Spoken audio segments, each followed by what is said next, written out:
Hello everyone, আসসালামু আলাইকুম। আমি এখন আছি জামালপুরে ঝিল বাংলা সুগার মিলস লিমিটেডে।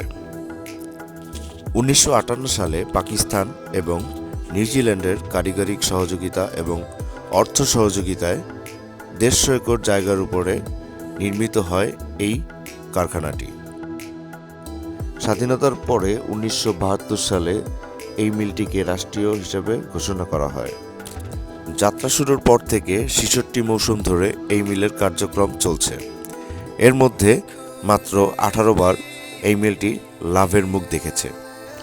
স্থানীয়দের সাথে কথা বলে জানতে পারলাম, সিন্ডিকেট থাকার কারণে বছরে বছরে গুনতে হচ্ছে লোকসান। তাদের দাবি, সিন্ডিকেটের কারণেই তারা ক্ষতির মুখে পড়ছেন। সময় মতো আখ সরবরাহ করতে না পারায় অনেকের ক্ষেতেই আখ শুকিয়ে যায়।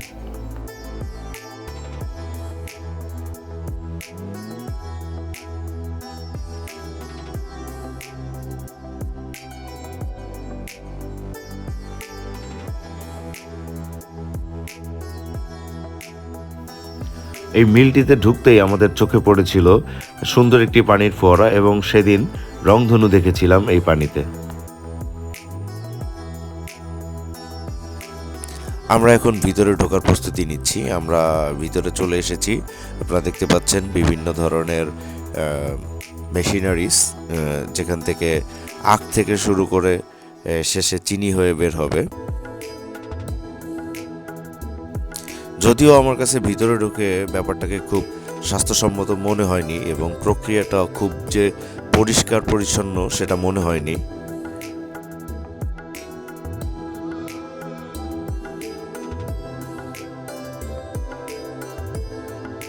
মিলের আরও একটি তথ্য হচ্ছে, মিলটি 657 কোটি টাকা ঋণ নিয়েই চলছে। বৃহৎ এই ঋণের অর্ধেকের বেশি হয়েছে ব্যাংক সুদ। বিশাল এই ঋণের চাপ নিয়েই চলছে 67তম মৌসুম।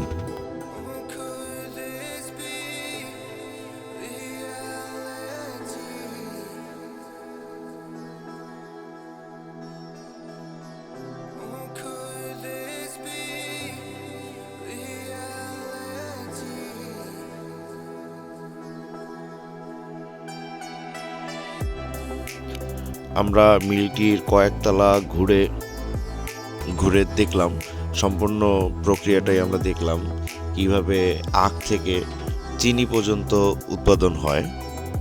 আমরা মোটামুটি প্রত্যেকটা সেক্টরই ঘুরে দেখছি।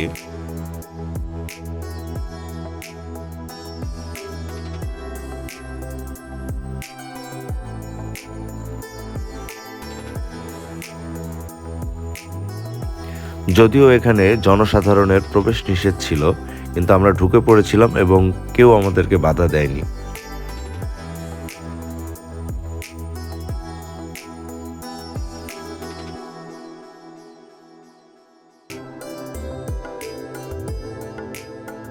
এখানে যে বড় বড় সাদা কন্টেনারগুলো ছিল, সেগুলোর মধ্যেই আসলে চিনি উৎপাদন হয়।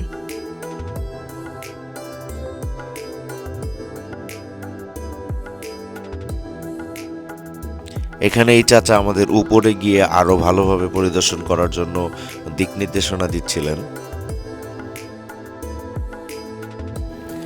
পুরো প্রক্রিয়ার শেষ প্রক্রিয়া হচ্ছে এখন আমরা যেটা দেখতে পাচ্ছি এটা।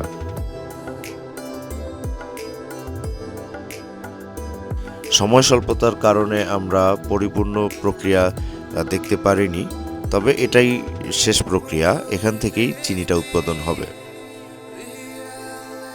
পরিশেষে বলতে চাই, এরকম প্রতিষ্ঠানগুলো আরও বেশি স্বাস্থ্যসম্মত হোক, সিন্ডিকেট মুক্ত হোক এবং জনবান্ধব হোক। কর্তৃপক্ষের সাথে কথা বলে জানতে পারি, মিলটি যদি বহুমুখী এবং আধুনিকায়ন করা হয় তাহলে হয়তো 2-4 বছরের মধ্যেই মিলটি পূর্বের ঋণ শোধ করে লাভের মুখ দেখতে পারবে। ধন্যবাদ ধৈর্য সহকারে ভিডিওটি দেখার জন্য।